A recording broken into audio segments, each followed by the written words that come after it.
Moving on now to rising tensions between Washington and Moscow after the United States imposed new sanctions on Russia's two biggest oil companies. Responding to the sanctions, Russian President Vladimir Putin said that he would not bow to pressure from the West. President Putin called the sanctions an unfriendly act and said that they would not significantly impact Russia's economy. He, however, admitted the same losses were expected. Now regarding the new sanctions. First of all, there is nothing new here. Yes, they are of a serious nature for us, of course, this is understandable, and they will have certain consequences, but still they will not significantly affect our economic well-being. President Putin described the move as an attempt to pressure Russia and stated that no self-respecting country acts under pressure. Putin also warned that the restrictions could raise global oil prices and said that President Trump should think about who his administration is really working for.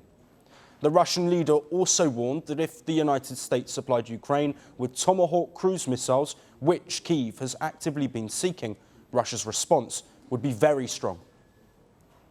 This is an attempt to escalate, but if these weapons are used to strike on Russia, the response will be very serious. I should even say overwhelming. Let them think about it. President Putin also said that Moscow would continue dialogue with the Trump administration, but reiterated that Russia would not yield to outside pressure. The U.S. president has decided to cancel or postpone this meeting. More likely, he is talking about postponing it. What can we say? Dialogue is always better than any confrontation, any disputes, or, especially, war. That is why we have always supported continued dialogue, and we continue to support it. Well, Putin's comments come as plans for an in-person meeting between Trump and the Russian leader fell apart earlier this week after the US president proposed a ceasefire along current front lines, an idea that Russia rejected. Trump confirmed that the meeting had been cancelled, though the White House later said it is not completely off the table. Meeting between these two leaders is not completely off the table. I think the president and the entire administration hopes that one day that can happen again, but we want to make sure that there's a tangible, positive outcome out of that meeting and that it's a good use of the president's time. Meanwhile, at the White House, President Trump downplayed the immediate impact of these sanctions, saying their effect would become clearer in the next 6 months. He remarked that he was glad Putin felt confident, but added, and I quote, "Let's see how it all works out."